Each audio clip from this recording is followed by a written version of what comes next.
It seems like we have been put in the wonderful position of judging someone purely based on their likes and dislikes of something that is completely subjective. It's like the internet was made for this. Okay, 3 things people are going to like about Diablo 4 Season 4 after playing the PTR, and 3 things people are Only 3 things? I'm already getting angry. not going to like about it. And one thing that maybe you could go either way on. First thing people are going to like, basically, Either way, I need to be told how to feel, not decide for myself. Thank you very much. all of the classes are going to feel strong. Druid has like an insane boulder deal going on right now. Rogue is just as strong as it always was. Sorcerer has the crazy frozen orb. Necromancer minions are actually OP, and the whirlwind or dust devil barbarian, I should say, is literally hilarious. No one cares. The barbarian. Okay. So it seems like they're going the way of sort of the reverse nerf. Everyone seems like they're going to be strong going into Season 4, and people will probably like that. Number 2, people are definitely going to like the improved helltides. The amount of mob density is massively increased. Yeah, the helltides aren't easy even. No doubt. I don't think anyone's gonna say, oh, helltide's bad. Now, admittedly, when we get into the conversation, why the hell are we still supposed to pick up the stupid cinders? That's a different conversation. Why do we still need to pick up the stupid fucking cinders, though, Blizzard? Why? Why Todd Ferguson or whatever your dumb name is? Why? Why? The new system where like worms are belching stuff up, the new events there on the screen, and the rewards and experience are far better than they have ever been, therefore making the Helltide a more enjoyable experience than it was prior. This is definitely a second thing that people are... Oh, also a prediction for the future of Diablo 4. Now, it's pretty clear that people are becoming more happy with a bunch of changes, not because they're good, but because the rewards associated to have been blown out of proportion, which creates a slight problem. If the base reward for almost any activity is pretty much the equivalent of 5 to 10 legendaries already, yeah, how do we make that feel meaningful in the future? Don't know. But then again, no one at Blizzard is thinking about the future of Diablo 4 entirely. Going to like about Season 4. Number 3 is an obvious one. Tempering and the masterworking system now allows you to customize your gear in a way that further suits what you want your character to actually do. So I think the itemization and... I agree. The system is a win. The simplification of the stats. Again, who cares about the future of Diablo 4? I certainly don't. That's why I made everything just a plus damage stat. Yeah, this is... Again, I really think Season 4 may be the end of Diablo 4, and then it's gonna fall into the same pit of irrelevance as Diablo 3. Well, we will see, because again, this is Diablo 3 itemization from start to finish. And no one liked Diablo 3 brain damage itemization. Masterworking is something that most people are going to enjoy when they get into the game. I'm also going to throw in a little bonus one for point number 3 here, which is the trading system is now going to allow you to trade these legendaries as well with the greater affix system. Now allows you to get like a multiple greater affix, trade it for other ones with maybe the affix. Yes, that's also a win. That's definitely a win. Trade for gold, etc. These are definitely things that people are going to like going into the next season. Now let's talk about the things that people might not like going into the next season and changes that were made. Veiled crystals, you're going to need a lot of them, but rare items now have less affixes, meaning only legendary and unique items really matter. Oh, so this is the truth. Okay, I never actually got confirmation to this, and I always was kind of questioning how this is going to work. So I haven't talked about this in that case, but yeah.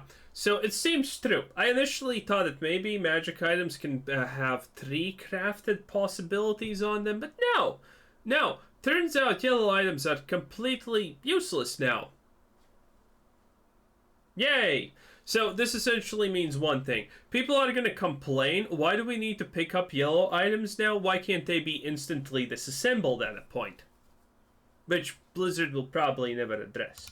Because of that, you're going to have to collect and salvage rare items, even if you're not going to use them, just to get these materials. So while picking up, salvaging, the codex, all of these things are good changes, we're still going to have to be salvaging and collecting, it says rare or better equipment. But if I actually go here and salvage these items here for it, like let's just do, here I'll go like this. I'll just go down the route here of legendary. You're going to notice these are better than, better than rares, but you're not actually getting veiled crystals for this. Meaning you're going to need to go and get rare items and salvage rare items in order to get veiled crystal, or you can get them from loot explosions, etc. I mean, I don't think it's gonna be too much of an issue, honestly. I actually don't think this is a problem. Huh, strange. But I don't think this is a problem. This is gonna be the same as upgrading your gear with the basic 5 upgrade things that we all have had all this time when you just make a new account or a new character and you have 0 materials. Some materials are rare, but you just play, and at one point, oh, I have enough materials for everything. This shit makes no sense and is almost meaningless. I think the same thing is going to happen to this. So, it's not going to be a struggle for a long time, I'm assuming. There's other ways to get them, but veiled crystals are definitely going to be annoying to acquire. Speaking of annoying to acquire, you still are going to be farming boss mat materials. So we're still going to be getting living steel, exquisite blood, distilled fear. I unironically never thought that this is a problem. Because what is the alternative? Is it just being freely able to farm a boss infinity? Is that it? I mean, maybe if the boss was, like, challenging or actually long, but, I don't know. I never really saw a problem with the concept of farming materials for bosses, honestly. And then, of course, Endario, you're going to need these new shackles, etc. So you're going to have to be farming some of the... Damn right you need shackles for Endario.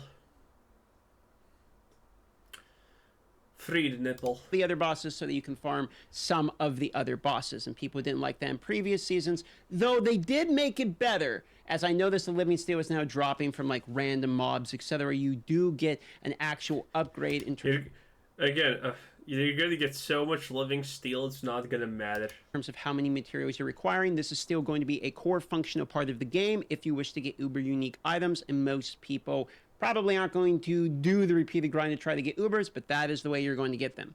And because things like Exquisite Blood come from Legions and the World Boss, and those are sort of timed events, you're going to have to, if you want to eventually go down and fight the new Endario bosses, etc., you have to be especially careful about making sure you fight the things that are on timers, which can be kind of annoying for some people.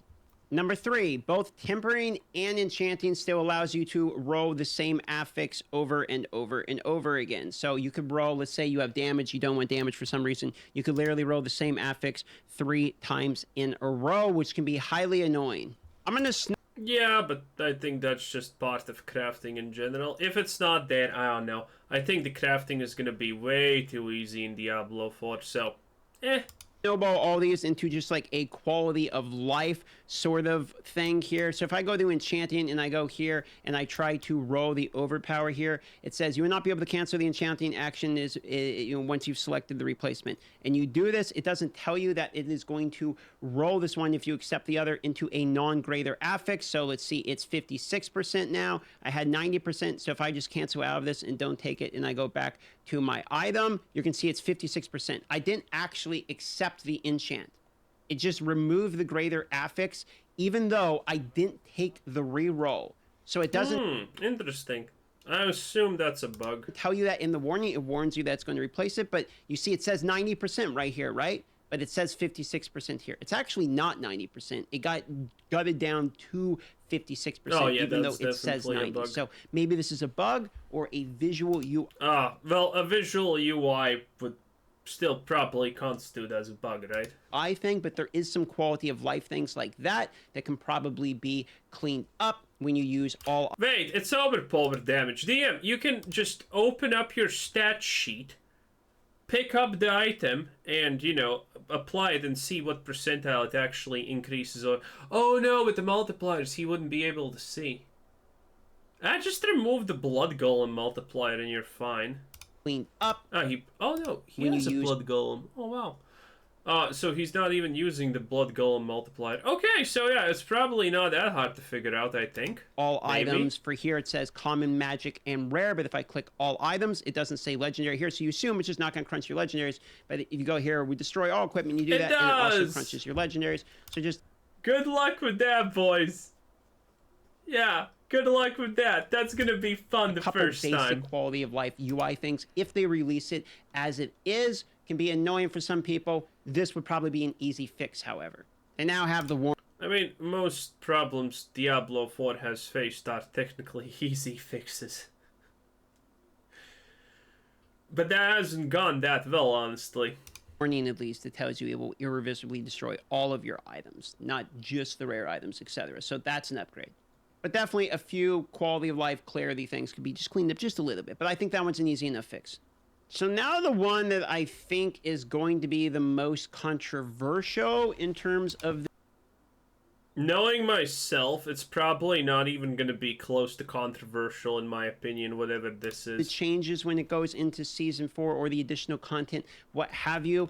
That is going to be effectively what we're going to refer to as Greater Rifts. That is the pit. It's this new, you do a tier, you click on the thing, you open, you go into the tier, and you do this. Oh, okay, no, I actually agree. Yeah, this is controversial. It is. Also, okay, so... I watched Rack's video where he says that the pit gives the same experience effectively as Nightmare Dungeons, only you don't get any you don't level up any glyphs. Which means no one's gonna go to non-pits, okay? That's essentially kind of how it works. Because who the hell wants to go in their shitty designed, boring, oh, this is not a fork in the road, this is 5 forks, 2 of them lead to dead ends, type of deal. God, those dungeons are so poorly designed. And I said this during Season 3 and before. Season 3 actually has the most amazing dungeon crawling we have seen in Diablo 4, because the vaults, even though they look the same, even though they look dreary, and that's kind of a negative, honestly, they are spacious, and they are designed well enough that it feels like you have freedom where you go, even though that's definitely not true, even in the slightest, but it feels like you have a choice where you go, but you're still progressing, you know you're not hitting a dead end, you know you're not getting lost, and, you know, the traps had a little bit of a like, oh my god, I should avoid this trap that doesn't do any damage actually, but you know, whatever. You know, stuff like that. The moment vaults vanish, there is not going to be a single goddamn basic dungeon that people are going to want to play. It's all going to be sad. It's all going to be bad. Vaults were actually amazing, even though the last room with the multitude of traps was kind of dumb. But, you know, vaults were the best designed dungeons that we have had in Diablo 4 by an absolute mega landslide. And now it's going to be Greater Rifts. And again, Greater Rifts, Diablo 3. And the closer we get to Diablo 3 by any stretch of the imagination, the more I consider Diablo 4 to be dead. And, well, Season 4 has been, well, not a stride, not a leap. It has been a quadruple Felix of a, I don't even know if that's a word. It has been a ginormous landslide, a chasm of moving forward to Diablo, if you can use a chasm to move forward, to moving forward to becoming Diablo 3. Todd Ferguson is an absolute moron who's essentially just trying to recreate Diablo 3 and Diablo 4 at this point because he's an incompetent hack. He destroyed Halo, now he moved to Diablo. I say give him to Bungie so he can finish Destiny 2 off. Greater Rift or what have you. This is something that is quick, enjoyable in my opinion, and just a fun blast through.